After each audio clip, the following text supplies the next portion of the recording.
আজ আমরা ইসলামের মহানুভবতা এবং সততার উপর ভিত্তি করে একটি ছোট ও শিক্ষণীয় গল্প আলোচনা করব। গল্পটি হল সততার পুরস্কার।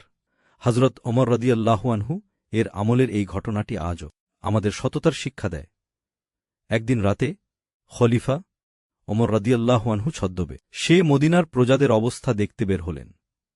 হাঁটতে হাঁটতে তিনি একটি জীর্ণ কুঁড়েঘরের পাশে এসে থামলেন।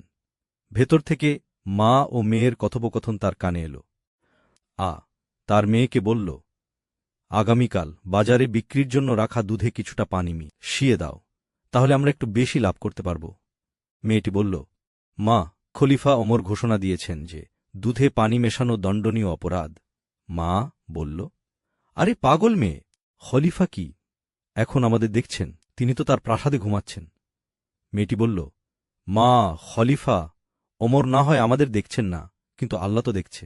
আল্লাহর চোখ থেকে তো আমরা কিছুই লুকাতে পারব না। মেয়েটির এই অটল ঈমান ও সততা শুনে খলিফার চোখ ভিজে গেল। তিনি পরদিন সকালেই সেই মেয়ের খোঁজ নিলেন এবং তার সততায় মুগ্ধ হয়ে নিজের ছেলে আসিমের সাথে সেই দরিদ্র মেয়েটির বিয়ের ব্যবস্থা করলেন। পরবর্তীতে এই মহীয়সী নারীর বংশেই জন্ম নিয়েছিলেন ইসলামের আরেক মহান ন্যায়পরায়ণ শাসক ওমর ইবনে আব্দুল আজিজ রাদিয়াল্লাহু আনহু। এই গল্পের কিছু শিক্ষণীয় কথা হল, মানুষ না দেখলেও আল্লাহ তাআলা আমাদের প্রতিটি কাজ দেখছেন।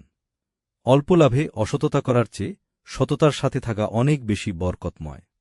সততা মানুষকে দুনিয়া ও আখিরাতে